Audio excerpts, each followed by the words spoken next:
Breaking news JSP morning news కి స్వాగతం. Yashoda hospital Secunderabad Yashoda ఆసుపత్రిలో చికిత్స పొందుతున్న తెలంగాణ ఉద్యమకారుడు నర్సంపేట మాజీ ఎమ్మెల్యే పెద్ది సుదర్శన్ రెడ్డి గారిని పరామర్శించిన తెలంగాణ జనసేన పార్టీ రాష్ట్ర నాయకులు ఆర్కే సాగర్,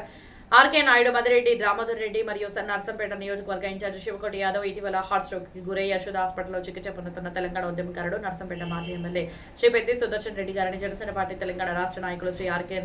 సాగర్, ఆర్కే నాయుడు, మదిరెడ్డి, దామోదర్ రెడ్డి, నల్లా సురేష్, నర్సంపేట నియోజకవర్గ ఇన్ఛార్జ్ మేరకు శివకోటి యాదవ్లు పరామర్శించడం జరిగింది. అలాగే వారి కుటుంబ సభ్యులను ఆసుపత్రి వర్గాలను కలిసి ఆయన ఆరోగ్య పరిస్థితిని అడిగి తెలుసుకున్నారు. ఈ సందర్భంగా వారితో మాట్లాడుతూ ఎప్పుడూ ఎంతో చురుగ్గా ప్రజాక్షేత్రంలో ఉండే ఆయనను ఈ స్థితిలో చూడడం తీవ్రంగా బాధంగా ఉందని కలిగిందని, నర్సంపేటలో ఆయన ఉద్యమ స్ఫూర్తిని ఆదర్శంగా తీసుకుని ఎంతో మంది శివకోటి లాంటి యువత రాజకీయాల్లోకి రావడం గొప్ప విషయమన్నారు. భగవంతుని ప్రజల ఆశీస్సులతో సుదర్శన్ రెడ్డి గారు త్వరగా కోలుకొని మన మధ్యకు రావాలని కోరుకుంటున్నారని తెలియజేశారు. అలాగే ఈ కార్యక్రమంలో జనసేన పార్టీ వీర మహిళా విభాగం నాయకురాలు ఆకుల వెంకటలక్ష్మి, పబ్బా సునీత గౌడ్, అక్షయ్, ఉమ్మడి వరంగల్ జిల్లా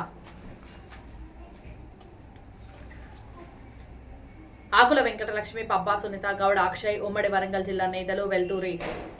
నగేష్, ఆంజనేయులు గౌడ్, షేక్ హుసేన్, ఎలబోయిన డేవిడ్, రాంప్రసాద్, రాధాకృష్ణ, రాజన్